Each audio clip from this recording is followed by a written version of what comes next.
Bear with me just because my camera's frozen. Hold the line 1 second. Hold the line, caller. Hold the line. Love isn't always on time. Cool.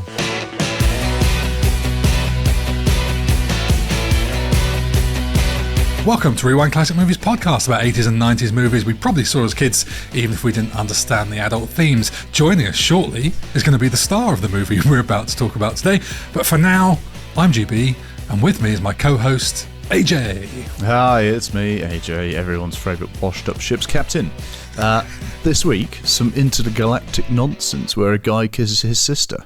No, wait, sorry, wrong film. A girl kisses a robot who she thinks is her boyfriend, but actually isn't. Her bloke's actually playing a computer game in space with a lizard. It can only be The Last Starfighter, boys and girls. I mean, what a movie. We'll get into it. We'll get into it. So let's set the scene. First of all, let's set the scene for this episode and say that Lance Guest, the movie's hero Alex Rogan, will be here to take us behind the scenes of The Last Starfighter in a bit. That is so unbelievably exciting. Isn't it? But let's set the scene of where we are when it came out. So it's July 1984. In the US, arcades are temples for teenagers. Apple launches the Mac, and we've got the Summer Olympics in the LA, boycotted by the Soviet Union and East Germany. What a different world. Right? Yeah. And then meanwhile in the UK, Thatcher's in her second term running the country and the miners are striking. So slightly different things going on different sides of the Atlantic. Politics. It's always a crazy time. Thankfully, things are a lot more stable now. Aren't they just? People are listening to Prince's Purple Rain soundtrack.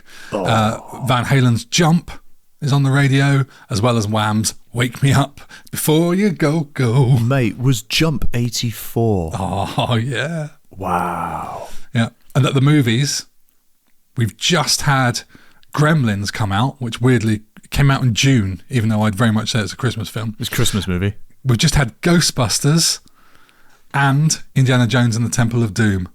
Oh, wow. And we're not far away from getting The Terminator in October. Temple of Doom was 84 as well. That's quite worrying.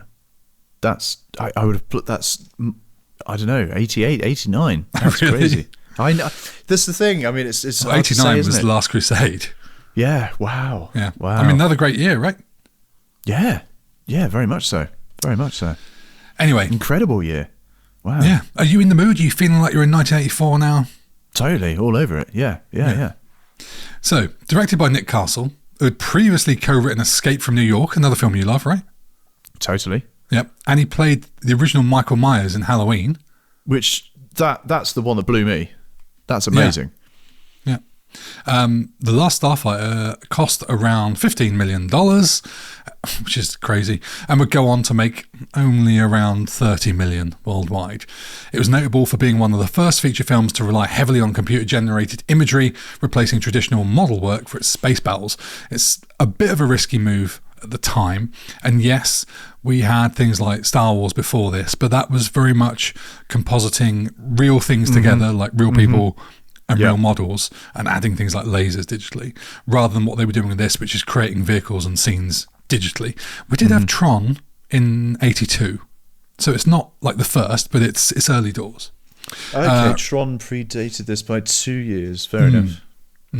But that was quite stylized, I suppose.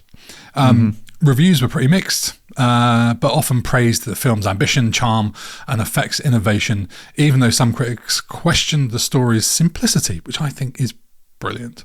Didn't win any major awards, but it did earn lasting cult status and is now frequently cited as a pioneering milestone in CGI cinema and a defining slice of 1980s sci-fi optimism.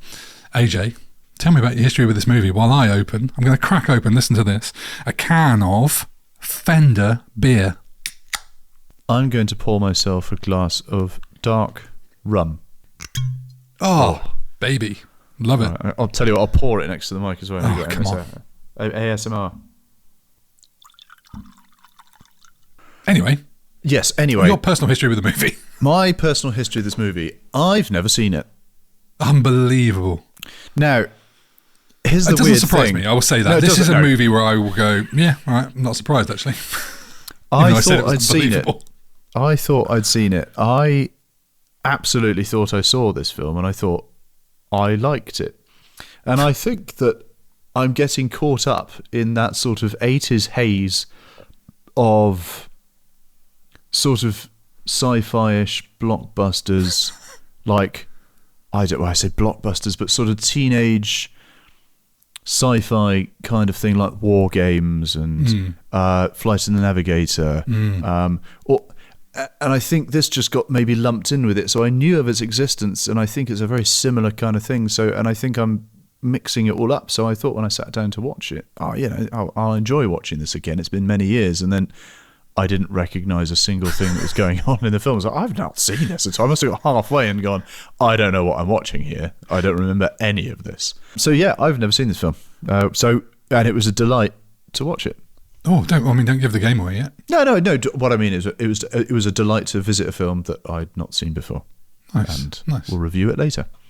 What about you? You've obviously seen it before. Yes, this movie means a lot to me. I mean, I loved video games as a kid, and Alex Rogan was a bit of a childhood hero. In that era when you're watching movies as a kid and you don't really know their movies, do you know what I mean? Like Star Wars to me was almost like a documentary, and movies back then you just get carried away in it all, and I guess you know they're not real, but you sort of still look up to the characters in them, weirdly.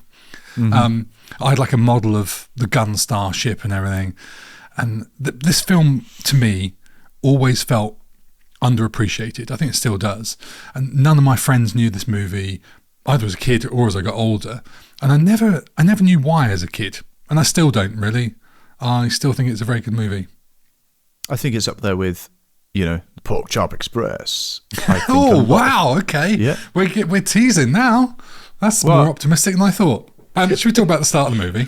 Let's talk about the start of the movie. Right, so trumpets, bam, straight in, and you got this red wormhole, and it feels a bit Superman because of the music felt quite Superman. Names in blue, and they're flying off, and again it kind of feels a bit Superman, Star Wars totally. Immediately from the get go. It's like it almost feels like last week or whenever it was, I talked about the Terminator font that was used in The Running Man, for example, and I felt like it was sort of Superman font, that are displaying the people's names on, and instantly it's like, yeah, this is some sort of sci-fi wanting to be a big budget. Felt really John Williams music. It's like, here we go, this is getting big. Then it suddenly descends into a major key, very sinister, feels a bit Star Wars again. I had major sort of War Games vibes from the get-go, from the opening. I think it's to do with the age of the protagonist, really. It's just they've got a similar kind of age thing going on, and I think Lance Guest and Matthew Broderick's character have a similar vibe. I know one's more into tech and computer hacking than the other, but there's a similar thing going on. Anyway, you cut to this sleepy trailer park. There's a sleeping dog. There's this shot of the cat coming out of the mailbox, which I love. The set of balls on the dog as he rolls off that bench. I rewound it just to check the size of his balls. Massive. And there's this sleepy trailer park, and it's so lovely as everyone sort of wakes up, and you very quickly, in a very short space of time, establish all the different people in that trailer park. And it really comes across as a lovely place. Everyone knows each other, everyone's close with each other, everyone's shouting, and my electricity's off and I'm not going to get my soaps passed up the line. And it's actually just a really nice way to introduce all the characters while it's still opening. So funny you say that, because my notes were just about how the opening is lovely, the setting, the people, the relationships. Like that's my notes. It's just brilliant. What a lovely opening.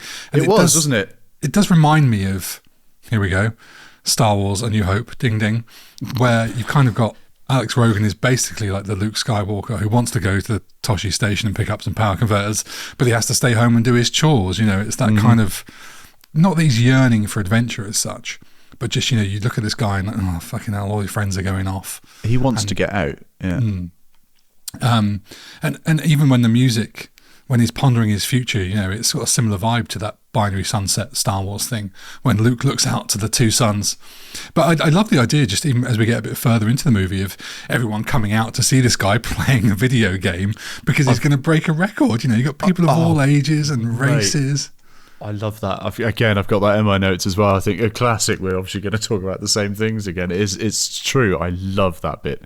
It's kind of ridiculous. Everyone come and watch him, and everyone's just like, oh, bloody hell, this is really exciting, and everyone's crowding around this arcade machine. It's so lovely, isn't it? And it could have easily been this predictable loser kid playing video games, but they didn't go down that route, which I think maybe as a kid I really appreciated without knowing it. Yeah. I like that the movie really simmers and takes its time at the start. It's still efficient though, and then once it gets picked up by Centauri, it quickly just moves along and really takes us for a ride. It really does, but it takes a while to get into space.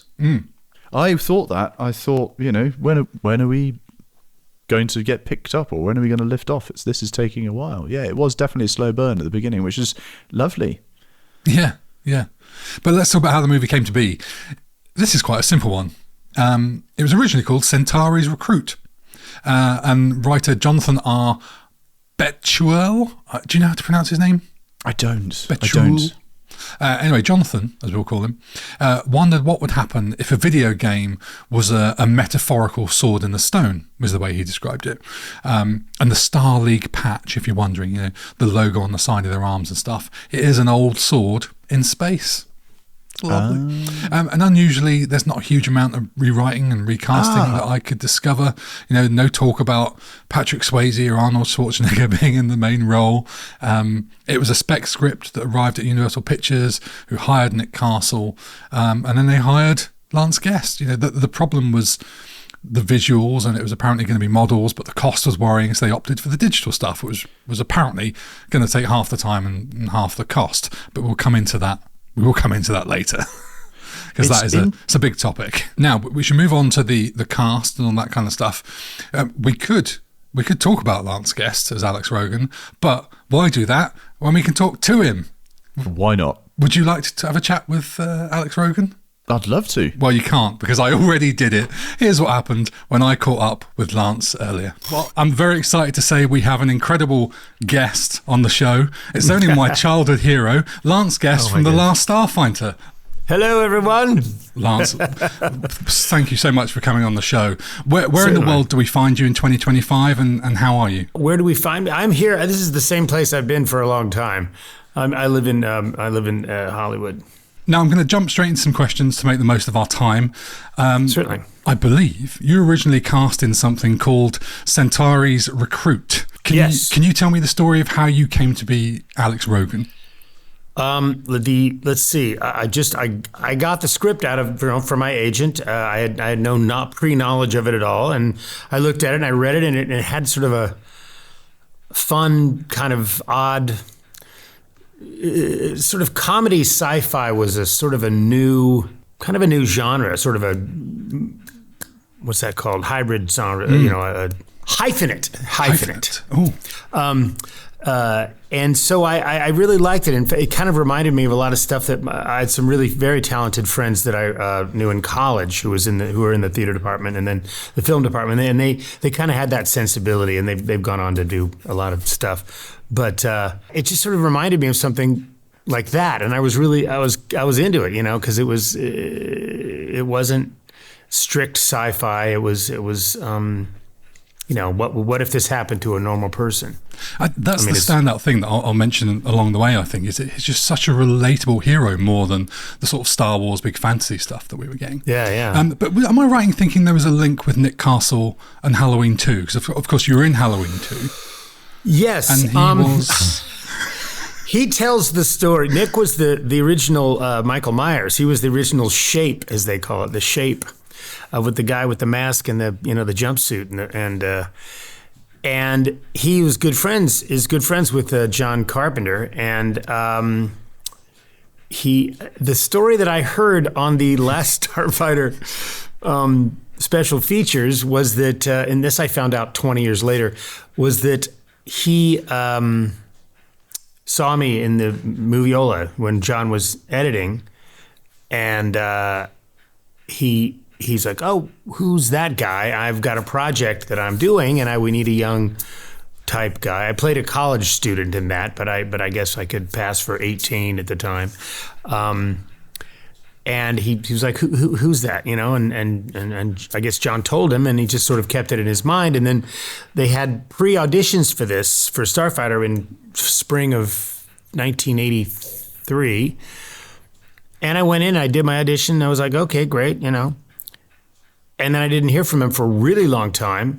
And then like 2 or 3 months later, I get another call, and I'm like one of the finalists. So I was like, great, okay, terrific. So, that's what happened. So I auditioned, I got the part. I met Kathy then in the audition room, and the rest, as they say, is history. I'd love to know how you felt on the set of the movie. You're 22, 23 years old, and it's a 22. The 38-day shoot with a $15 million budget. And, Tron's not long come out. Star Wars is just about wrapping up that original trilogy. You've got some incredibly experienced actors around you. What emotions were you going through at that time? Well, two, I wasn't bored because making movies is very boring because you sit around and wait for the camera and the lights and everything, and you have your 3 lines of dialogue. But I was also I was bored and terrified because I was in every scene, so I was never not working. So that was both good and bad. We got maybe 3 takes because we had to move on, and that's just what the budget allowed. And so everybody knew that, and it was kind of like, okay, get it right the first time, or at least the third time. And if you don't do it in 3, we got to move on, fix it later. It was very quick, and I did kind of have a freak out the day that we were going to do the scene between Beta and Alex at the very beginning when I play both characters, and I wrecked my car on the way to work.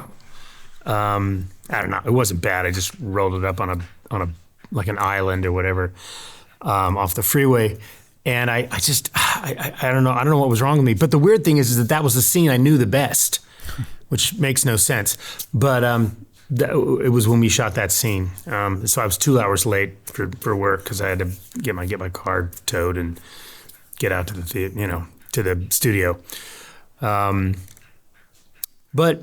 The only reason I was really scared is because we didn't have that much time, and I feel like the more rehearsal we had, the easier it was to not make mistakes. So I was pretty particular about every little moment. I really wanted to make sure I got it nailed down.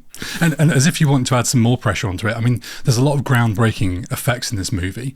Was there any sense among the cast and the crew that you were part of this new era of movies where technology was going to be such a huge leap forward?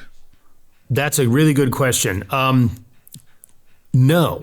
As far as I knew, they said, well, we're working with digital productions, and there's supposed to be a thing doing this now. This ship is going to be crossing there now. We don't know what it's going to look like, but this is sort of what's happening. And they didn't make that big of a deal about it because they didn't want to freak the cast out, because what they themselves were feeling, the writer, the director, the producer, all those people, they were completely like, oh my God, I hope this works.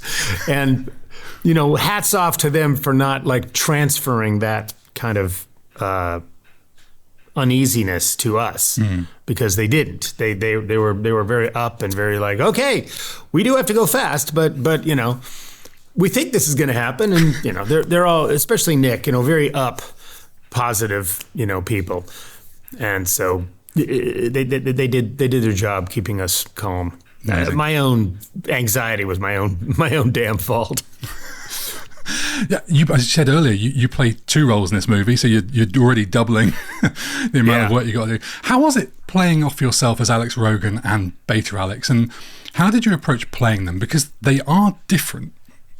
Well, Alex is who I do most of the film, and Alex is kind of he's somebody that wants to make sure that everything is real before he gets involved in it, because it seems pretty, not real here. And he's a somewhat earthbound type of person, if you know what I mean. He kind of, I want proof here, one of those people. He wasn't like, oh, great, space, let's go have fun. He's like, there's something wrong here. And Beta is just literally a blank slate. So I just relied on inherent comic ability. And I based it, I like to say I based it on my friend F.J. Pratt, who was a really great comic actor I went to school with. And he just would, he would do these kind of takes and stuff. I did a few plays with him and stuff. And I don't know, I just thought about FJ. And so I just did FJ. And at the times when you're in the same scene together, how was that? You're 22 in this movie. That wasn't that hard. I mean, because, making movies is a pretty fake, in terms of actually, who you're talking to anyway. Sometimes you got to talk to a tennis ball. If you're working with a minor, they're like, okay, we shoot you out. Little Jimmy's got to go to school, and here's a tennis ball. Or in one case, I did this one movie where the second AD was I'm not sure he was a Hell's Angel, but he had the SS thing. He had big, huge beard and this big, long hair and everything, talk like this. And he played Lucas Haas as a 12-year-old. And so here he's reading the lines to me.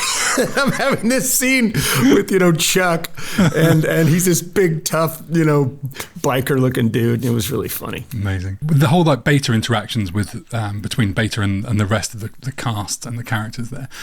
I mean, they're so great, and the test audiences love them. Now, there's a story here, I understand, that they added some more in for the reshoots, but Yes. you'd already gone and cut your hair, and you were quite ill, so you had a wig and lots of makeup on. Is that true? Well, in the scene where I'm laughing like an idiot in the back of the truck, Beta's laughing. It has nothing to do with me. No. Yes, it was in March in the mountains, and it was cold, and I had 105 temperature, and they didn't. They were kind of like, we got to get this, Lance. We got to get this now. I'm sorry if you're sick, but we got to go. So I'm like, okay, here we go. And yeah, put a bunch of, because I was flushed. I was, I had a high temperature, so they put makeup all over my face to make me not so red. That's what I remember. And I had a fake wig, but it wasn't too bad because Beta's hair was sort of effed up anyway, so it's just kind of. That's the thing. I can't say I ever noticed. And if there are any of those little things about the character, you just go, well, it's because he's not the real deal, right? So it makes sense. Beta doesn't know about combing your hair. He doesn't. I mean, he might as well just be a stuffed animal. It's like. Speaking of Beta, the version I watched yesterday, it must be a different cut from what I saw the rest of my life, because there was some gruesome Beta with no skin, sort of heavy breathing under the bed stuff, which I'd never seen before. Oh yeah, that's always been in there. That was one of the reshoots because they wanted to kind of. Mags comes in, she's got her braids on, and she's like, sorry about hitting you, Alex, or whatever. And I heard about the loan, or whatever she says. And and there's nothing. You see nothing. You just see a person covered up by the blankets. And then they made the effect of the person transforming into Alex. But that's always been in the movie. It's just that was a reshoot.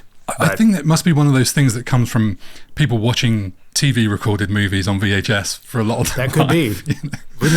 They could have cut that scene. Yeah, that's true. Now, slight tangent. The movie was turned into an off-Broadway musical in 2004, which I'm sure you're aware of. And of course, you're also a musician and played Johnny Cash in the musical of $1 Million Quartet. Were you ever approached about being part of the Last Starfighter musical? And would you have been interested? I don't remember. I know that the guy that wrote it was working at this theater that I performed at in New York in 1989 or 1990. And I think he did, I can't remember what he was doing at the theater, but he ended up writing it. And I can't remember if he contacted me or not, but the weird thing is that when I was workshopping $1 Million Quartet up in Issaquah, which is outside of Seattle, they were doing five plays, and we workshop it for a week, and then you perform it for everybody. There was our play, $1 Million Quartet, and then the other one of the 5 plays was Last Starfighter. So I'm like, I remember going into one of the rehearsal room. I got my guitar in my hand, and I remember going in there going, I'm not supposed to be here. So it was, I just tried to mess with them as much as I could, but I had my own thing I got worried about. But it was kind of surreal because they're in the next room doing this, I've got the, Zando Zan or whatever. They're doing their song. And it was just weird. We're like in these, looked like sort of schoolroom looking rehearsal studios at the Village Theater there in Issaquah. And it was really wild. I didn't really, because like I said, we had enough with our own stuff. When you got a week to do something, you just spend all your time rehearsing. But it was funny that they were there with us. It's weird. Very surreal. There's a lot of great lines in this movie that make it the story more relatable than like your average space fantasy. And it's a brilliantly efficient, like hour and 40 minutes. Amazing cut of the movie. One of my favorite lines is just when your character is comparing living in the caves to Grigg. And you just do the whole, we live in a mobile home. That's like a cave that goes places, except we never went anywhere. Brilliant line. And Grigg just isn't. I know. Interesting. That's John. What was it about the script that grabbed you and made you want to do it? Was there any particular story bits in there or character bits? I mostly loved the aspect of it that he really reacted like this was really happening to like a normal person on Earth. And he could find something funny about that. And I think that's the sort of the genius of the script is that, there's a certain kind of person that reacts in a certain kind of way about when something gets really weird. They're like, or they're like, I don't know. It really struck a nerve with me. As John's writing was just so, it just seemed very funny to me. And there's great lines in it where, he's like, what are you worried about, Grigg? Theoretically, we should already be dead, and things like that. They're just fun things. They're just sort of taken out of, you wouldn't necessarily have that in Star Wars. Star Wars is a more serious. Interesting comparing it to Star Wars because the ending of this movie, Last Starfighter, has always made me cry. And now I'm a huge Star Wars fan. It's my favorite films ever. But this always has more emotional weight than things like Star Wars, which I think is down to the relatability. Like I love how when Alex goes back to Earth at the end and it's not super triumphant and the reactions of everyone there really ground it and pull at the heartstrings. What do you think of the ending and how was it to film? I think it's a good ending. I'm glad it is the way it is. My favorite line is, I gotta go, Ma. It's like, gotta go. It's like, gotta go to football practice, Ma. It's like, I don't know when I'll see you again, but gotta go. You realize this guy has this extraordinary experience, and coming back to get his girlfriend is just kind of like a side trip. It's not like, hi, let me tell you about what I did. It's like, hi, I'm just here to get mags, and I'll see you when I see you. Boom, And if you've had an extraordinary experience, you don't think so much about doing that. But if you haven't, you'd make a bigger deal about like, oh my God, Mom, I've just been in outer space and let me tell you, let's sit down and talk about this. But because of the urgency of the moment, it's kind of like, I'm gonna have to do this later. See ya, and it's, I like the sort of tension of that. And I like this sort of we had a real window to get down and get out, and Grigg's going, Alex, we got to go. We got to go. I know these are your family, but the pacing of that ending is so well cut together, and you've got such a big group of people there as well, and they're all bringing their own sort of different emotions to it. It's Granny that gets me, and your character's mum. With the shotgun, What I think is brilliant about a movie like this and why they endure, I'd love to hear your take on it, but it sort of evolves with you as you get older. You watch it as a kid and you relate to Lewis or aspire to be Alex. And now I'm the same age as the actress playing your character's mum was in the movie, you know. And so I'm looking at it going, God, if that was my son going up that great spaceship elevator, how would I be feeling? It's amazing how it transitions across the generations. I hadn't thought of that. All I know is that the way the choice that Barbara makes is like, what is all this? She says, and I'm like, I thought, okay, that's, she's got to make a sort of a bold, colorful choice. But then the more I realize it, it's like, no, that's exactly what you would do. You only have a certain amount of time to just say that before you lose your kid again. I don't know. I thought it was kind of the perfect choice that she made. Absolutely. Now, there's been a talk of sequel in recent years. I mean, there always has been in a way. The movie finished in such a way that set up quite nicely, a sequel, but it didn't happen in the 80s. We're getting a comic from the original writer, Jonathan Arbuckle, in 2026. That's coming.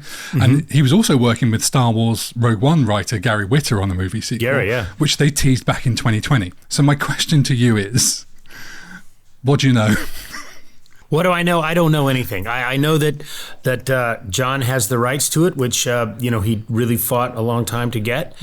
And now he does have it, and he's working on the script, and it's up to him to make the script and present it to the people who are going to make the movie. It's not like we all get together and go, "Here, I have this idea." That's not what's going on. I guess the question that people want me to ask is, would you go back?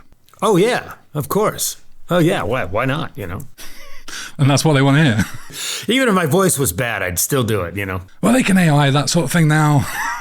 It's getting better. You've had such an amazing career. Not only The Last Starfighter, movies like Jaws the Revenge and Halloween 2, but also some fantastic TV, like two of my personal shows, personal favourites, The X-Files and The Jericho, which was taken far too soon. Oh, wow. Brilliant show. Oh, yeah. That was a good show, yeah. Oh, yeah, I remember I did that. They were both good shows. Is there something on your CV that stands out to you as being something you've especially been proud of or is particularly close to your heart? I liked the movie that I referenced before with Lucas Haas. It was called Wizard of Loneliness. I really liked making that, but I don't know if it's a very quiet, slow, small movie, and it's really pretty and beautiful and everything. But when I making it was so much fun. I just had a great time. We were in a beautiful place and a lot of really lovely people. And I did a TV show called Life Goes On, which I thought was really fun and really well written, and I liked my part in that. Those were probably the two that I really enjoyed the most. Jaws was long. Jaws was a really long process because the shark wasn't working and standard, or the weather wouldn't cooperate. If the shark was working, the weather wouldn't cooperate because you got to match we're doing it in the spring, which is sometimes gets a little dicey. I film a lot on boats out on the ocean. Oh boy, you do. Horrific. Yeah. Good luck. yeah. Everything takes 10 times longer. And then the $1 Million Quartet thing that I did, that was fun. I got to be in like a working rock band for 8 days, 8 shows a week for like at least 4 years straight. Did you still play? Yeah, I still do. We could have done this down in the studio, but the light's not quite as good. So oh mate, we could have had a virtual jam. Yeah, there you go. Do you play? Yeah. Me and AJ, who's the other host of the podcast, we both played in bands for most of our careers. So. Oh really? Oh good.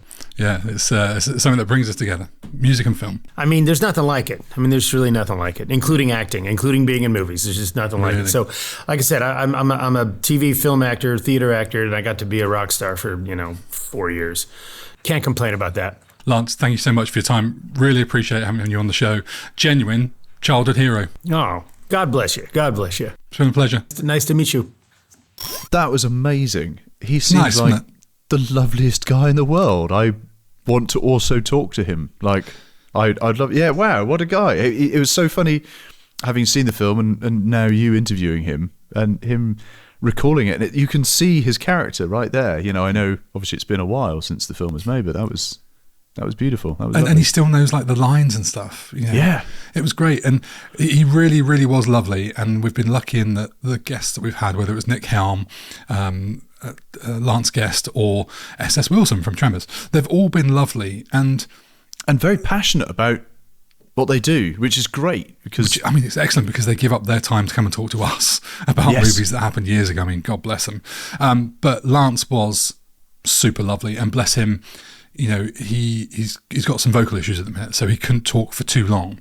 Mm-hmm. But he willingly gave up his time and talked for longer than we'd agreed. And he was lovely, and he is a genuine sort of childhood hero. So thank you, Lance, for doing That's lovely for you as well. If he means that much to you, that's great. That's wonderful. So, Alex Rogan, Lance Guest, the relatable hero. Given you're watching this for the first time, what did you think of it? I liked him very much as the lead character. He was just... He wasn't, like, for example, I was talking about Matthew Broderick earlier. He was the computer hacker geeky kind of guy. Whereas Last guest just plays this fairly ordinary guy who's just in a trailer park. I think he's fairly intelligent. He knows he wants to get out, but he's nothing other than just your average guy. I think any one of us could be him. He plays it so well, though. For me, it's like the Harrison Ford school of acting. He's not trying too hard. He's just being the guy. He is. And also when you have that beta unit, it's the same actor playing two very different characters, but the subtle differences between them are there. And I just think it's brilliant. Yeah, I was blown away by that. It was great. He's obviously had a good career. He went on to be in things like Jaws and stuff. But sometimes you sort of think, God, he should have been in massive films. The best Jaws film, though, was it? No. I mean, it had Michael Caine, and it wasn't the best Jaws film. So even Michael Caine was like, "That's one of the worst films I've ever made." Yeah, unfortunate. I'm surprised he's not been in loads more stuff. That's the thing. I think he's been in loads of stuff, just nothing like household name box office, which is a shame. Yeah, absolutely. His love interest, Mags, Catherine Mary Stewart, she is lovely. She is very lovely. Very lovely. Absolutely lovely. Just a lovely girlfriend who lives also on the trailer park. Like, she just plays the absolute perfect girlfriend for him. It's just wonderful. Yeah, and she gets to have two of them. I know, right? There's a deleted scene where she goes, Beta, Alex, how about you both come and give me some attention? That would be nice. I think Starfighter for me has something that like the Star Wars of 77 doesn't, and that's a really good personal relationship between the characters.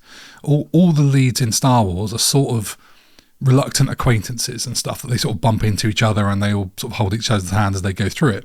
But Alex and Maggie and his family, they're also sort of warm and lovely, and they ground the whole movie with like a I view. like that. Yeah, that's right. a very good point. I've not thought about that. Yes, because and even though the whole trailer park is there, they're all warm, they're all close, everyone knows each other really, really well, and you're absolutely right. That's a really interesting line to draw between those two. And that setup of how everyone is so lovely at the beginning really pays off for me at the end. As I said in that interview, I cry at the end, and it's purely because of the way the movie's been set up from the start.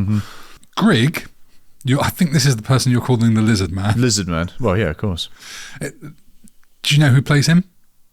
I haven't got it written in front of me. I was hoping you'd say it because It's I'm going Irish. to pronounce it. You can't say it, can you? No, which is why I'm not saying it. I know it's Irish, and I was looking at it going, I wonder how you pronounce that name. His name's Daniel O'Hurley. Yeah, that'll do. Great. Is my best attempt. And I mean, it's an Irish name. I assume he's not Irish because he's the same guy who played the old man in RoboCop. You know, the head of is it OCP? Yes, I think so. Yeah. Yeah. I couldn't believe that. I literally discovered that now on this watch. Because to me, the Grigg character is such an 80s kind of, effectively just an action movie prosthetic guy. And the old man in RoboCop, you see Daniel O'Hurley, and you think, what a great classic old actor. I cannot put that guy. It just didn't make sense to me having that guy behind all those prosthetics. But I think he has a really expressive performance. I think Grigg is one of those characters who actually, again, sort of grounds the whole thing and makes it work. He is so wonderfully camp in this role, and I love his laugh. It's just that, it's just great. It's just like...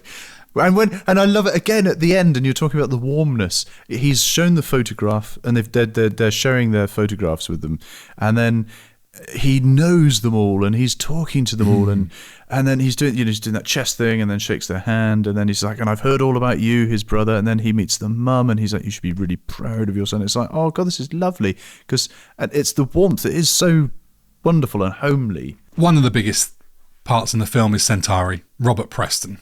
Yeah. He's not in it in terms of minutes a huge amount of time, but I think he just contributes so much. Oddly, at the beginning, it felt a little bit out of place. It's like you're an alien, but you're playing a sort of car salesman. That's the exact same notes I had, salesman. He feels like, that's exactly what it feels like with his hat and everything. Is like, I got the right motor for you, my son. All right, son. Come, step this way. It's all right. This is got straight six motor, and this one is going to be fine. Now, we're going to go to save the galaxy. All right, son, let's go. And then suddenly he's an alien with no face, and it's the fuck's going on here? And but you come to love him. He's such a you absolutely love his character, and then he dies. And I've written actually later on in my notes, it's actually a really touching moment when he dies. Because the death, it's just so simple. He's talking, and then he's not. And it's really the way poignant. he sort of just struggles through to achieve his goal of getting him there. Yeah, just to get him there. It's like doesn't grumble, it'll be fine, that kind of thing. And I think what really sells it for me, that really cranks at the old heartstrings, is when Lance Guest, our good friend, just looks at him and goes, Centauri? Mm-hmm. Like he doesn't want to believe he's gone. Mm-hmm. But yeah, I mean, he's the Obi-Wan, ding ding, in a way, both as that senior wizard guide figure, but also he doesn't make it through to the end of the movie. Sort of. I mean, he dies, but his death is, it's heartbreaking. Absolutely heartbreaking. It is, and that's why I said it's a poignant moment, because you see death in all films, and some of it's well acted, some of it's badly acted, and so. But this was just, I don't know, this touched me in a way that not many men have. No, exactly. It was quite deep, that one. I would have loved to have asked Lance more. I mean, obviously I could have talked to him for days, but I did wonder what it was like for him at 22 or whatever to work with people like Robert Preston and Daniel Hurley. I mean, just opposite ends of their careers. Mm-hmm. Absolutely, very much so. Yeah, that was literally going to be that if his voice could have held longer, we could have had any more time. That would probably been my next question. Mm-hmm. Alas, a quick word on Norman Snow. Yes. I mean, he's hateful, but he's great in the part of this crazy bad guy. He's great, and again, deliciously camp. Yeah, I mean, even the bad guys call him a fool. Yes, and he's like some modern leaders in a way, in that he's a complete idiot, but he is terrifying for his sort of madness and what he might do, and his unpredictability. I'm not sure what you're trying to say there. But the fact he turns out to be the son of the good leader. Ambassador Enduran, or something like that it's called. I think it's a great little twist. That the fact that only he knows the location of their base and stuff. I think that's really good. Yeah, I like that. I thought the whole father-son disputes was a little bit too Star Wars for my liking. But then, copy what you know, I suppose. I've only got one more name to quickly talk about on cast, and that is Will Wheaton, who is sci-fi royalty on things like Star Trek. I think it's The Next Generation, and he was in Stand By Me and a million other things. He was in Stand By Me. How about that? He originally had a line or two as Lewis's friend, but was cut out. I was cut out. It's funny because I was actually looking for his friend, and like when it comes, but right. Well, they didn't know he was going to grow up to be that Will Wheaton. No, true. I suppose. Should we talk about the visuals? Let's. Do you want to start, or do you want me to kick off? Yeah, go on, I'll start. I love all the sets. All of them. All the sets, or the practical sets. No, yeah, practical sets. Yeah, yes, that's what amazing. I mean by sets. I love all of them. Not only do I love the trailer park in its setup and the way that I think they got all the angles exactly right. I love all the space sets, and I love how basic they are, but I don't mean basic in a negative way either. They are just simple and functional and just wonderful in the way they move. Just the language is a bit shit. It sort of sounds a bit Italian or a bit Latin or something when they're doing. That's just I wish it was just completely removed from. They're trying to sound a bit humanoid or a bit English or something, and it just doesn't quite work. And then they put the translator on him, and it's fine. It just felt a bit odd and janky. Yeah. That's the only thing I didn't really like. Yeah, there should be more Star Wars. Wonga, like that kind of thing. That kind of thing. Yeah, if you mention Star Wars one more fucking time. But I suppose it's hard to not, because the whole thing is, trying to cash in on the there's an influence there. Yeah, I mean, there is a massive influence, isn't there? It's like not mentioning James Bond when you watch Austin Powers or something. Exactly. But the effects, I mean, so this is digital productions. I think there's 27 minutes of effects. It was huge at the time, and the CGI does not hold up. Let's just cut to the chase. It doesn't. I don't think it ever did. Even at the time, we all knew it was a bit janky as kids, but we didn't care. I'm going to stop you right there. and fucking disagree strongly. I object to what you say completely, because I think it works superbly. Really? 3D, yes. Now, why? He's playing a computer game, right, at the beginning, and it is a computer game, and I know it's supposed to be real in space, but it ties in with that computer game feel. And this is groundbreaking stuff that they're doing, massively groundbreaking, and I think it looks fantastic. And even today, in 2025, I think. Oh shit! Yeah, well done. Thank you. 10 days in, 2026. I was on a roll then. It really, really holds up. And yeah, Christ, don't get me wrong, they look like 80s graphics, but I still think they look fantastic. I loved it. I absolutely loved it. Man, that shield with the little green things and stuff, I mean, it was so brilliant the way they fly around them and stuff. I think it was excellent. I think the CGI was absolutely fantastic. All that 3D stuff, ace. There are a couple of janky moments, fine, yeah, but I think it was absolute. I think they're brave as fuck doing it. Yeah. And I think that, Digital Productions did just a stunning job of it. I think. Mate, it would take hours to render a single frame. I mean, not a minute of footage, not a second of footage, but one frame. There's 24 frames in a second. I mean, now such a gamble. Takes I'm rendering stuff on Unreal 5, and it takes a while. But doing that back then on the computers they had. Christ, I don't know how they did it, because I couldn't do it now. I know some people can. Your son probably can, but yeah, bloody hell. Yeah, no, I disagree wholeheartedly. I think that I think it does look good. I think it still looks good. Yeah, I really, really bought into that fully. I really enjoyed it, because I was expecting the full jankiness, and actually, no, I loved it. I really, really liked it. And then there were some brilliant things like Centauri's car. That Centauri's car is so cool.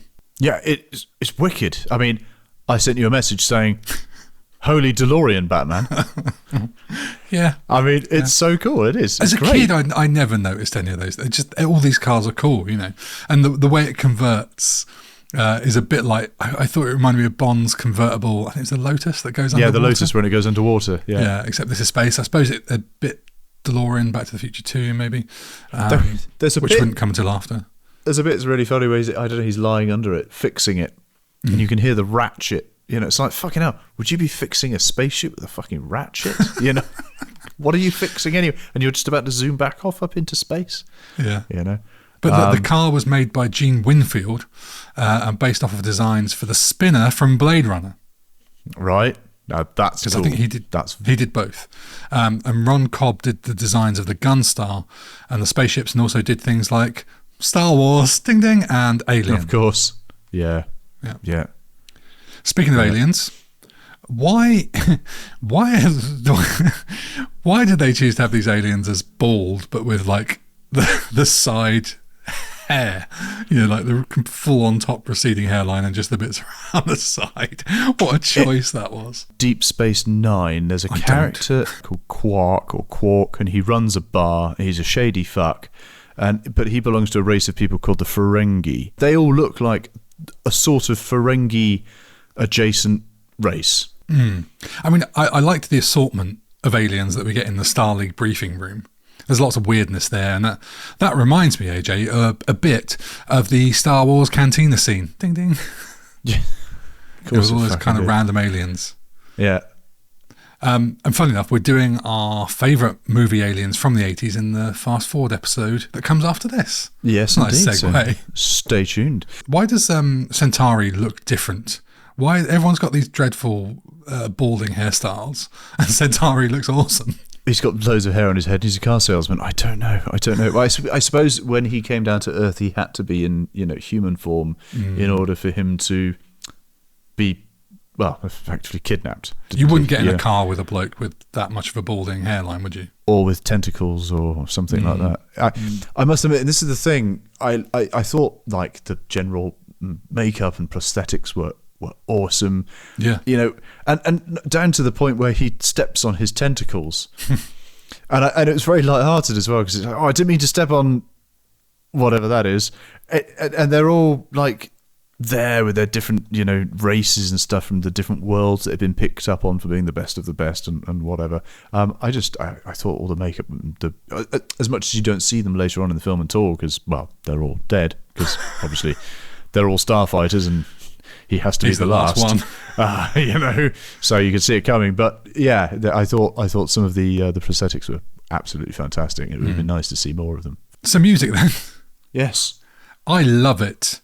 I just love this mix of upbeat, epic, heartfelt. I find it all very stirring. It's very rhythmic. I said in the chat with Lance that I cry at the end of the movie, and a big part of that is definitely how good the music is in it. I mean, it's doing its thing. And you said when we spoke the other day, there's like a John Williams-ness about it, and that never crossed my mind before. But I can definitely hear some sort of Raiders vibes in there at the beginning, and also a tiny bit of Police Academy. Oh, interesting. Okay, cool. Da, da, da, da, da, da, da. It's that kind of thing, I think. Man, I've got literally music, full stop, outstanding in capital letters. Yep. Craig Safan, who I've never heard of and have looked at what he's done, and he hasn't done many films at all. That anyone else would have heard of, no, except Nightmare on Elm Street 4. Right, okay, yeah. And Cheers, I think. Right. Stunning. I mean, I will listen to this in the car, and I'm going to make a point of that. Every part of this soundtrack was outstanding and was perfect. And because we've talked about hearing music in the past, and I didn't really notice the soundtrack, so I guess that was, I guess that's a good thing. I really noticed this. I mean, it's right there. And I thought it was John Williams. I mean, I had to look up that it wasn't John Williams because it sounded John Williams, because it's like massive full orchestration, the trumpets, the percussion, everything's going on. Full orchestra. And it like when he comes, well, I don't know, he comes back into his room and he's dejected and he takes off his shoes and the wind blows on his hair and the planets start to turn, and you've got that sort of whimsical kind of flute and horn bit and it sounds like one of the main melody line for Hook. Right. That I noticed. It reminded me of the film Hook, which again John Williams and Nick Castle, who's the director for this, wrote the screenplay for. Oh, no way. Yeah. How about that? God. Yeah. And you said earlier about listening to it. We judged a few soundtracks in season 1 by if we would listen to them in the car. Infamously, you talked about Blade Runner. And this, I mean, I would and I have. I mean, I've listened to this the past few weeks. I've listened to this a lot. Just at home. Just put it on. It's bloody beautiful. It is. It's a real mix. On the official soundtrack album, there's a couple of tracks that I don't think make it anywhere in the movie. One of them's like a real 80s pop type track, which is completely out of place on the album. But overall, as a soundtrack, I mean, there's great rhythmic drums, great melodies. I love the main theme of this. Da, da, da, da, da, da, da, da, da, da, da, da, da, da, da. It's just absolutely brilliant. Craig Safan apparently wanted to go bigger than Star Wars. I mean, let's keep our ambitions in check, Craig. I mean, it's a great soundtrack, but you're setting yourself up there with that. Hold my beer, I'm going to outdo John Williams. Yeah. So apparently he went in and used a Mahler-sized orchestra. Do you know what that means? No, I didn't either, and I had to Google it, but I know you're a little bit more educated than I am on the classical music front. Am I, so though? Well, I don't know. It resulted in an unusual breadth of instruments, including, a lot of instruments. But a Mahler-sized orchestra refers to the exceptionally large forces that Gustav Mahler demanded for his symphonies, often exceeding 100 musicians.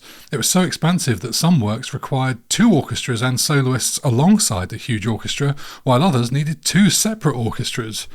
Oh, man, I mean, I don't know if it needs that, but... I mean, it explains a lot. I mean, because it was huge. I mean, like I said, it was just now. I mean, it's huge orchestration. It sounds massive, so I'm not surprised if that. Yeah, I mean that makes sense because it was huge. It was absolutely massive. I would love to see that live. Can you imagine?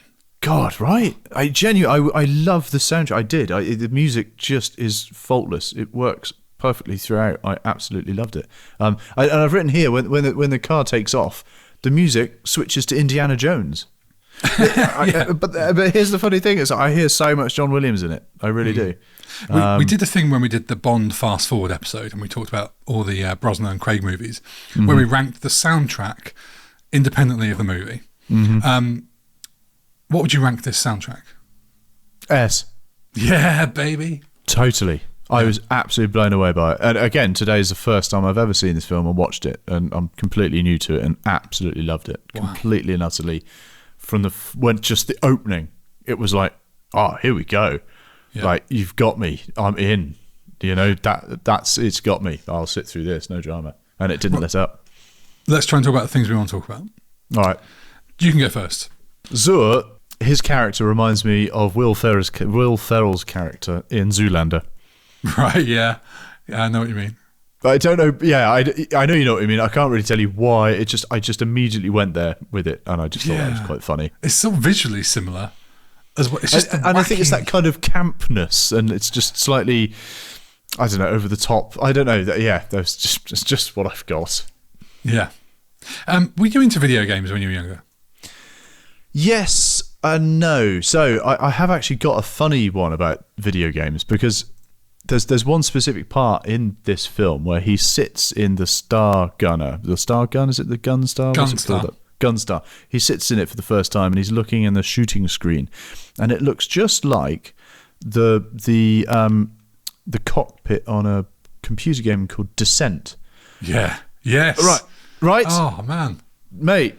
And I had it on like our first computer that my parents bought, and it was like a Windows 95 something, God knows, Packard Bell something. It's one where the monitor sits on top of that horizontal. Yeah, right. Yeah, and a literal desktop. Yeah, literally a desktop, and you had to pilot this ship, but it was on like it wasn't proper just 3D. It's up, down, left, right, like in caverns and stuff, isn't it? That's the one.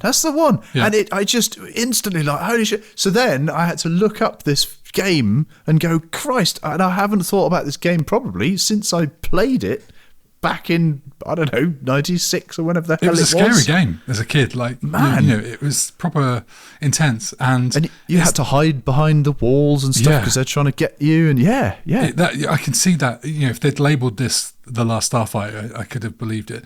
It was as close as you can get in the 90s as like playing a game in VR now. Like, you never knew which way up you were, and like there's just that motion sickness to it.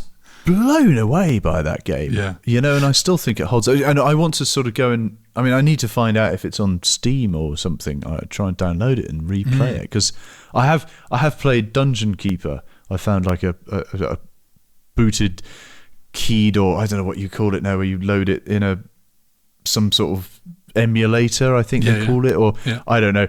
And I loved playing like really old games. Like, new stuff really doesn't bother me. We've got a PlayStation here that never gets used, because no one actually in this family is really interested in playing games that much. But there's a couple of really old games that were really fun. But that was one that reminded me of this, certainly, yeah. Well, at the time in the end credits, they promised that a real Last Starfighter arcade game was going to be made by Atari. And they never released it. Yeah, the game was abandoned when Atari representatives saw the film in post-production and decided it was not going to be a financial success. No. Imagine that. Oh, by the way, I know you're still editing the movie. Atari don't like it. They're out. Wow. Savage. And then home versions for the Atari were developed, but never commercially released under the name Last Starfighter. There was a home computer version that was eventually released and called Star Raiders 2. And then in, I think it was like 1990, there was a NES game called Last Starfighter, but that wasn't an actual Last Starfighter game. It was just converted from a Commodore 64 game called Iridium or something, with a couple of modifications. And then 2007, I think a company called Rogue Synapse made a full, completely faithful version of the actual Last Starfighter game, and they made like a full authentic cabinet for it and everything. And apparently you can now, I think it's on Steam or something, you can just get it, it's free. No way. I mean, who wants to play that now? But I mean, sure. Yeah, I've got a note here, it's more for comedy, I think, for you. Everyone's aim is about as good as the stormtroopers in ding, ding. Star Wars. Yeah. I mean, it's plot armor. I know. Let's talk about the sequel. There isn't a sequel. I didn't think there was. But the sequel was obviously set up. So Zur escaped. They need to rebuild and all this kind of stuff. The sequel has been talked about since about 2008, when it kind of went into pre-production. And there was all sorts of people interested in being involved in it. Seth Rogen, Spielberg, and the guy who wrote Star Wars Rogue One, Gary Whitta. Then there were some issues around who had the rights, and it wasn't until about 2015 that there suddenly became talk of a TV reboot. Oh. Then, a couple of years later in 2018, Gary Whitta started posting concept art to his Twitter, and he said it would be, quotes, a combination of reboot and sequel that we think honours the legacy of the original film while passing the torch to a new generation. I mean, give that to me. Then in 2020, the original writer, Jonathan, said the rights had been sorted out and Gary Whitta was writing it. A year later, Whitta puts out a video concept on his YouTube channel, which reinterprets the music. It's got like some more piano-based, like modern attempts at things. But it is beautiful. I've listened to it about 10 times today. And it had concept art by Matt Alsop, who also did the Rogue One concept art. That looks great. And it starts with... so they're playing the music and they're putting the artwork on screen, almost like as a pitch. And it starts with this crashed gunship, Gunstar, and the pilot is getting executed by an alien. Then we see the aliens back at the trailer park on Earth, and they're looking quite menacing on top of the caravans. And then we push inside, and we see a dead alien surrounded by this human family. And the art label just says, "Alien assassin dead on kitchen table, shot by Alex." And what appears to be a guy who looks a bit like Lance Guest does in our video from this episode, and he's like holding this sort of smoking gun. Whoa. And we see like more starfighters, and they appear to be rebuilding. They're back at the base that we saw at the end of the movie. I mean, I would love this so much, and it would make me cry again if Lance Guest returned and just resolved, or just returned and played Alex Rogan as an old Alex Rogan. I know you've sent me this link, and I've not watched it yet. I will after we finish this. And would you watch a sequel? God, yes. Mm. I mean, you mentioned Spielberg, who might have been on board with it back. He would have been amazing at this. He would have worked wonders with this. Like to have seen that. I want Lance to be in it more now that I've spoken to him, and I know what a lovely guy he is and how passionate he is about it. It would be amazing. I know it wouldn't have, it's not going to be a Blade Runner 2047 in terms of the box office, but come on, let's get a few million quid together and make this. Dude, it doesn't matter. And that's the thing, right? This film uses a very basic set, but it relies on fantastic storytelling, fantastic camera angles, simple lighting, and it just brings everything to life so wonderfully. And it puts some massive, massive, huge blockbusters to shame. We've said before we need to get back to making some more simple movies that don't just use CGI on everything and don't just go over the top. You could film this on a trailer park. You could film it on a smallish soundstage if you wanted to, and film the bulk of it. I tell you what I'm seeing a lot of on TikTok and Instagram lately is videos where people are using AI to brilliantly recreate missing bits from movies, or things that they would like to see from movies. Interesting. Now, there are some dodgy bits in terms of voices and all that sort of stuff, but visually, some of this stuff is incredible. I almost want to just go away and make some bits myself, because that'd be amazing. But someone should make it. I'm worried now that it's one of these things that's just rolling on and it's just never going to get done. And I was going to say, and that is the trouble, isn't it? Everyone gets hooked up on the rights, and it goes into development hell, and this writer's doing that, and they're falling out, and they don't want to do it, and it's like, oh, come on, guys, sort it out. Why is it like this? When Lance said he'd do it in a heartbeat from the sound of it, I was that made me so happy. Yeah, God, no, absolutely. I'd be well up for watching that. Fantastic. That's so cool. It would be brilliant. I think it would be really cool to see him back now as an older person as well. Yeah, and they can kill him off, and we can all cry some more. Yeah. Then the last thing for me is just the musical. I mentioned it briefly with Lance, but 2004, you've got an off Broadway musical of The Last Starfighter, which just sounds like such a weird... Of all the things you could do musicals of, why this? Now, that was something I was going to mention next. That was my little thing I was going to mention next. I'm glad you brought it up because I obviously read about this just before I, came on, and I need to immediately go and find this and listen to it. I mean, I've got hopefully the OSTs is available, or the broadcast, the Broadway recording. I need to find this and listen to it because obviously I'm addicted to musicals. I love musicals. Oh my god! So I need to go now and find out more about this. See, I'm almost the opposite, where I just don't know. That's because you're a miserable, uncultured wanker. I think it's more that I'm like protecting my memory of it and my childhood of it, and if I hear something that's horrific, like it never took off. So, like Lance said in the thing, they're going, here on Rylar, it's like Xander, and like, I can't do that. I'll tell you, I'll listen to it and give you an honest opinion. Good.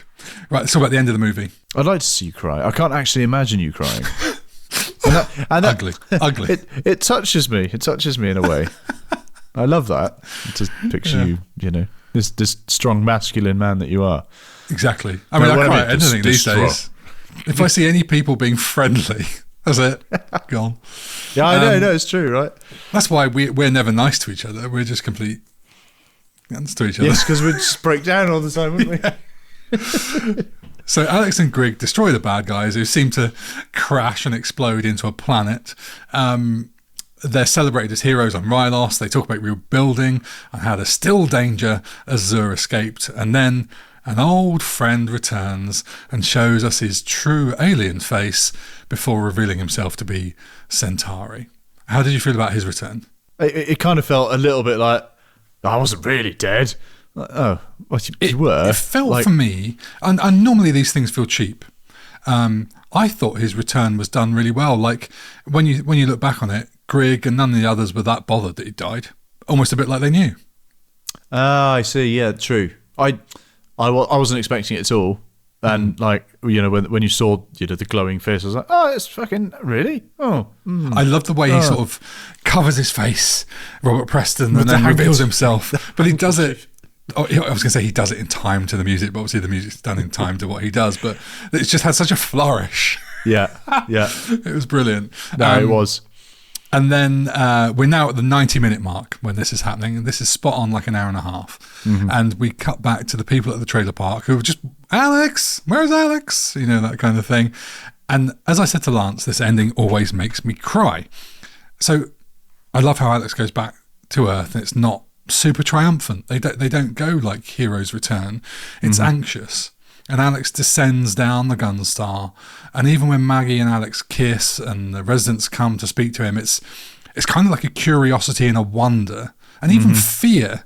It's never really joy. She's got a shotgun ready to go. Yes, and then Grigg comes down, and like he gets called a monster. It's not like these are the guys or anything. It's all kind of like on the edge, and his mum's concern. This is what I said to Alex.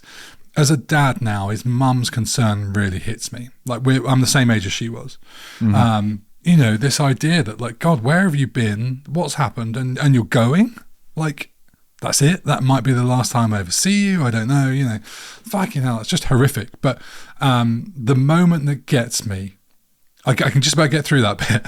And the moment that gets me is when, two bits. It's when he stops the lift, and when Maggie says, Granny, and like the granny encourages her to go. Mm-hmm. It's just happiness. That's the thing that always hits me. And just the way the hero music comes in as he stops the lift, and Granny sort of encourages to go, but she looks sad at the same time. And then like, it's people being selfless, I suppose. But then it's all offset by Otis's positivity. When he's like, they're going to be happy up there. And we get to the end of the movie, and it's 101 minutes.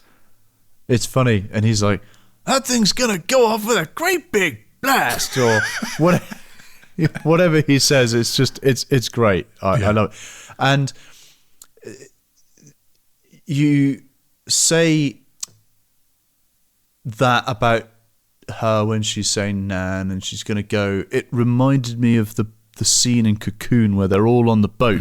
Yeah. And there's that, basically it's the gathering of all the people And the end of Cocoon is obviously, that's another film that's very lovely and everyone's sort of warm and together. And it felt a very similar kind of way where they're, going off into space. And there's a loss to it, right? Absolutely. People sort of accepting loss because people are going to be better off. It's hard. Yeah, absolutely. Oh man, and I do love the last shot when Lewis runs off and like goes to the arcade game, and he's just completely backlit by this bright smoke, side on, beautiful shot. How do you feel about the end of the movie? Was you like, this was a satisfying watch at this point? Yeah, totally. And it's like an unusual ending though. Like it's not your usual hero's finish. No, I don't know if it is or not. No, I suppose it's not, is it? Oh, I don't know. He's done the triumphant bit. I mean, he's seen the crowds and all that sort of bit. He's talked to the. Well, no, he hasn't talked to them, but he stood there. But then he's gone back to Earth to get his girl. Yeah, most movies would have ended either on Rylos as the champion, champion, yeah, or return to Earth and stay there. Yeah, right. No, you're right. I suppose it is quite a different ending. It ends on loss. It ends on loss. It does. Yeah. There we are. Favourite scenes and lines. Centauri says, "If that's what you think, that's all you'll ever be." Which I thought was really powerful, actually. Yeah, he says, "I'm not a starfighter. I'm just a kid on a trailer park." That's the one. Mm-hmm. You've probably got this as a line, haven't you? That's the last quote that appears on the concept art for the sequel. That sort of lingers on screen as a kind of. I think it's more of a message for the production companies and the filmmakers of we should make this. It's beautiful. I love that quote. I think that's such a strong quote. That's up there with "do or do not. There is no try," kind of thing. Whoa, that's saying a lot. I think it's really. I want to have that put on my wall. It's a real inspirational quote. I mean, it didn't sound. Can you say it? Can you say it in the voice? Now, my boy. No, I don't know the line off the top of my head. No, I meant do or do not. I meant the that one. Do or do not. There is no try. Something like that. That's not bad. That's quite a sort of Nelson Mandela Yoda. I quite like that. Do or do not. There is no try. He's come back. I think we've got to bring this out in every episode. You have to do some line from the film as Nelson Mandela. Well, one of my favourite lines is when, as I said to Lance, when they're in the caves and Alex says, "We live in a mobile home. There's like a cave that goes places, except we never went anywhere." And Krieg just says, "Interesting." I know. It's like, I don't understand what you're really saying me here. No, it's funny. I do like that. The head removal scene. Yes. It's just great. It's just, it's so basic and simple, but really effective. I mean, the way he shakes his own nose from off of his body is brilliant. It's just really cool. Anyway, he's telling his younger brother to go back to sleep and stuff. Yeah. It's just great. That was really cool. I like that. Tell Mum about your Playboys. Yes. Brilliant. Great. That is one of my favourites. All the beta interactions for me are really good. The sticking your tongue in your ear and, what the line she says about her sexual preferences or whatever it was. That's right. Yeah, it's great. Yeah. Yeah, really good. One of my favourite lines is when Alex asks, "How many are left?" And Greg says, "Including yourself, 1." Great.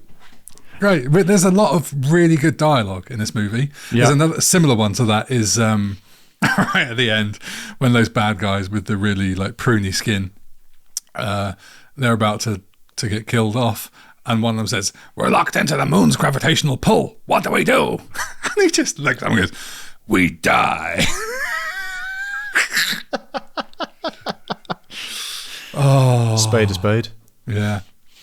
The lake scene had me in absolute tears. I was laughing because I've watched this on my laptop with my cans on, and the rest of the family are watching something on the TV or something, and I was just in floods of tears from laughing so much at this particular scene. No. So they're getting off down at the lake, and there's the two couples have gone down, and one couple's on one side of the lake, the other couple on the other side of the lake, and he's he's getting off with her, and he doesn't know what to say to her. So he's listening, because obviously the beta version's got really good ears, and he can hear the other guy saying things to the girl, and he's like, "You're my Juliet, you're my Venus."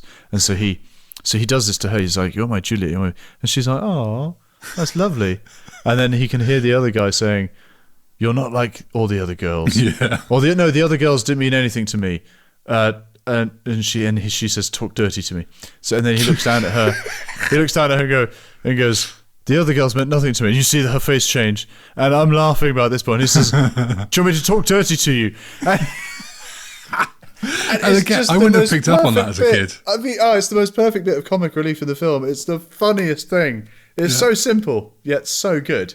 I do like when the beta unit sacrifices himself to save Alex from being targeted by the bad guys by driving Wasn't the truck. expecting that. Wasn't expecting that. This is where, like, whether it's TV shows or movies, those ones that combine sort of humor and lightness and different kind of emotions and different levels of light and dark well are the ones that stand out for me. Like, that is sad. It's a robot, but it is sad. Test audiences loved beta, so they sort of put more bits of him in here and there. But the way Maggie reacts to his death and the way she looks up to the sky, to Alex, who she is thinking of, and all that sort of stuff. And I think Alex is looking at her photo or something. Brilliant. It's just, it's cut really well. It's acted and directed really well. It's great. There's a bit, I don't know, they've lost power to the weapons, or I don't know, there's whatever. He's got this like printed circuit board and he's like, "I'm trying to RAM boost." And he's just like he's just waving basically a printed circuit board around trying I've to. got 256 kilobytes. It's like, okay, cool. It's quite funny, but again, it's just that kind of simple scene setting that just actually works really, really good. Do you have like a favourite scene, like an absolute favourite scene? Oh man, the thing is, I've only just watched. So what I want to do is I'm going to watch this again because my son. Wow. I didn't get to watch this. I've watched this today, and I've had only one laptop, so I've been writing my notes on the same laptop. So I've had to keep pausing it, write the notes, watch it, pause it, write the notes. I want to now watch this film in one hit, and Nice. I don't think I know yet what my favourite scene is. Like I said, the lake scene had me in tears because it's so funny, and I think there's quite a few scenes which I really like, but I couldn't give you my favourite scene necessarily. Mine for me is the end. Like there's a lot of good scenes in it, but there's not many movies that get me the way the end of this movie does. And I just think it's so unusual. It's funny because I really like the opening. You know, I mean, I love how that setup's done. I thought that was great. Not necessarily it's necessarily a favourite, but I think from a filmmaking point of view, that's a stunning opening. Yep. Right, it's time to rank it then. We both said we like it. Where are we going with it? This will be really intriguing because for a first-time view, I mean, I'm quite impressed with how much you'd like it for a first-time view. Normally when you watch something from like the 80s or 90s that you've never seen before, because you haven't got the nostalgia, it doesn't normally mean so much. And it's hard to be impressed by an old film, I think. So this will be intriguing. I'm just going to go first, right? It's S-tier for me all day long. Yeah. You know, it's been described as like the best of all the Star Wars imitators.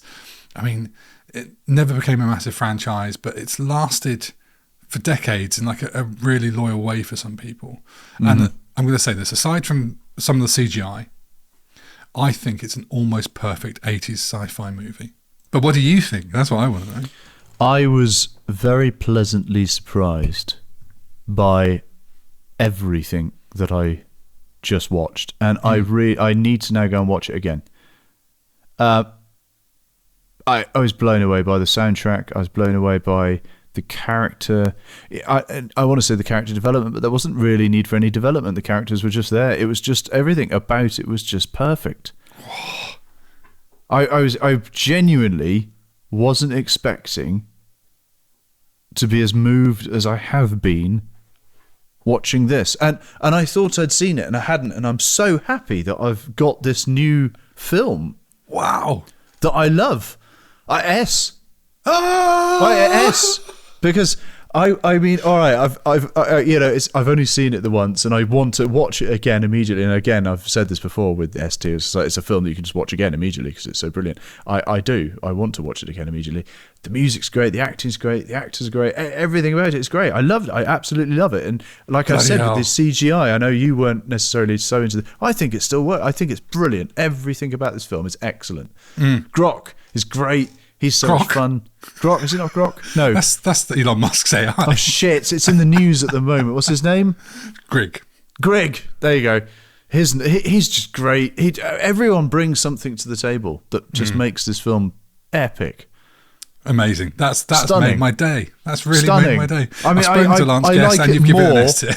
I like it more than Star Wars, to be honest. I mean, I know you're invested in Star Wars. I know you know Star Wars, and it's just not the thing for me. But yeah, great. The thing is, it makes me wonder now you say that, if Starfighter had had a trilogy, right? How would it compare? I don't understand why it's not known. I don't understand why it's passed me by, why it's passed so many people by, and why it wasn't a big, because it's a cult film, right? I understand that people love it and there's a massive following for it as a cult status kind of film, like the Rocky Horror Picture Show, or any of these films which are culty that didn't do necessarily too well at the beginning. But yeah, I can't understand how, because it's just so good. Yeah. Oh, remarkable. Well, let's read out some comments from the Patreons. I know you don't have them, so I'll read them. Please do. Kat says, I love this film. Shame there was never a sequel, although there have been numerous rumours over the years. This is true, Kat. Very true. Simon says, this is it's brilliant to get Lance Guest. I've loved this film since it came out. Can't wait to hear your chat. Hopefully that lives up to expectations. Bryn says, fantastic.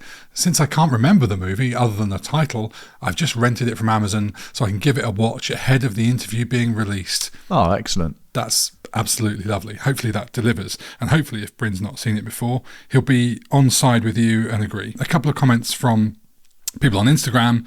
Jay says, amazing, needs a follow-up. Lindsay says, don't know it. Matt Garvin just says amazing, and old guy Simon says it's a warm blanket of a film, great premise and executed brilliantly. Yes, wonderful. Yep. It's funny, isn't it? Love for this film. People either love it or they haven't seen it. Yes, right. You're now both. Yeah, no one's really said it's all right, but it's either love or what. Yeah. Amazing. What a day. Wow. Right, we'll both be back next week with the Fast Forward episode, and we're going to be looking at our favourite 80s movie, Aliens. How are you feeling about that? Great. I can't wait to tell you what my alien favourites are, which I've just thought about half an hour ago. I think I've got some weird ones that might surprise people. Ooh. Yes. But what's the next movie we'll be rewinding on the main show, I hear you ask? Well, it's our patrons' turn. It's our Patreons' turn to choose, and we don't know the answer just yet, as we're about to select it at random at our Patreon live hangout that's happening very soon. But I can say, in the mix, I've had a little peek. The films that are in there that they've nominated, they include Snatch, Speed, The Lost Boys, and The Empire Strikes Back. Come on, there's loads more than that, but that's just the first couple out of the envelope. Whoa, those are some. Oh man, I'd be happy to do any of those. I know, right? Yeah, we talked about doing The Lost Boys actually. Anyway, please leave us a review on your podcast platform of choice, whether that's Apple Podcasts, Spotify, Pocket Casts, or whatever. It all really helps. You can also find us on YouTube, Instagram, Facebook, TikTok at Rewind Classic Movies.